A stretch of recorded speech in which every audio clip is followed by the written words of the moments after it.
I'm all riled up for this next theory. Welcome back, I'm Riles, and today I'm going over my theory on the future of FNAF.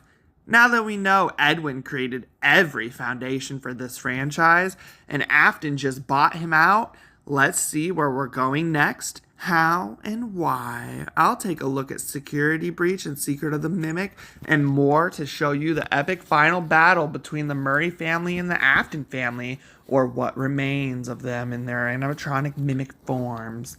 There may only be 2 mimics in 1979, but by 2035, they are everywhere. What's crazy is a previous video I made unrelated to these theories, my FNAF ARG TikTok compilation video. All those years ago, I predicted that after Security Breach, they would begin multiplying the animatronics or mass producing them. Man, there sure are a lot of different versions of the Mimic program running around right now, don't you think? So let's dive into it and let's delve deep. The giant Freddy head next to the FNAF 6 pizzeria under Security Breach is the same one as the one we see in Secret of the Mimic. If they seem different, it's most likely redesigned game to game because of the ambiguous nature of the story between Scott and Steel Wool at the time. But it's likely that the pizzeria under the factory is a prototype version of the one Henry created in FNAF 6. Henry would have known about it because he was friends with Edwin, close enough for him to be nicknamed Hen.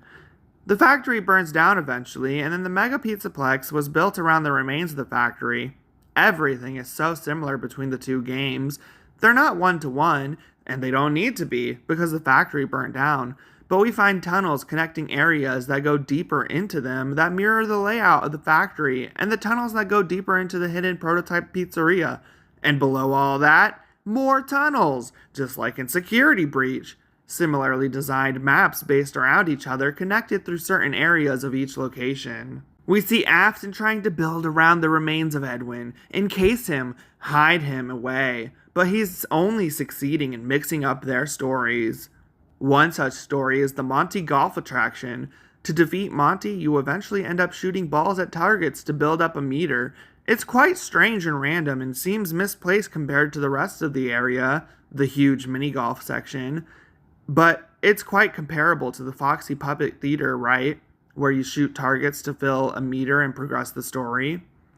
But I've noticed that each section in the Pizzaplex each has some sort of story going on. The alien invasion in Fazbear Blast, the cowgirl story in Roxy's Raceway. Rock and roll.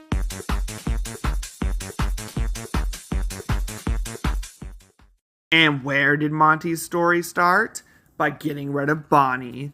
Like I said last time, Monty represents Edwin and Bonnie represents Afton. Let's take a look at another theory I've had for years that Secret of the Mimic finally proves.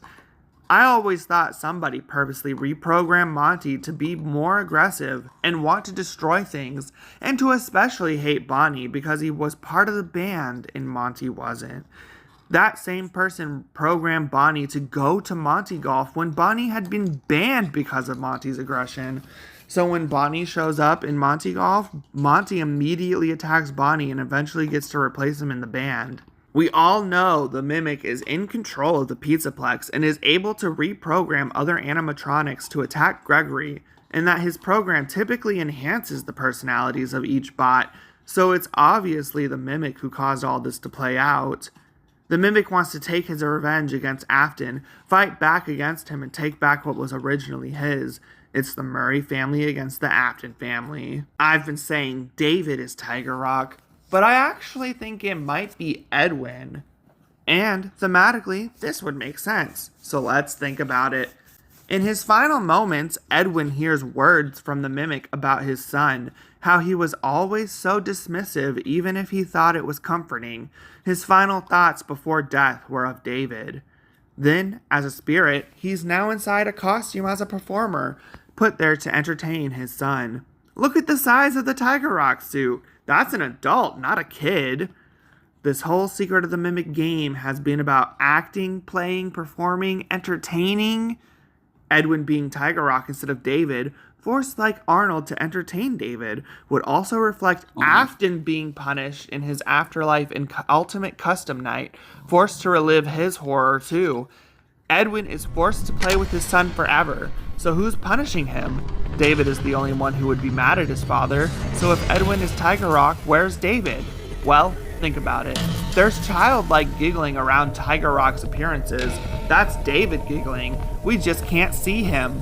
David is watching Edwin. He's probably watching Arnold too. Edwin, David, and most likely Fiona too are working together.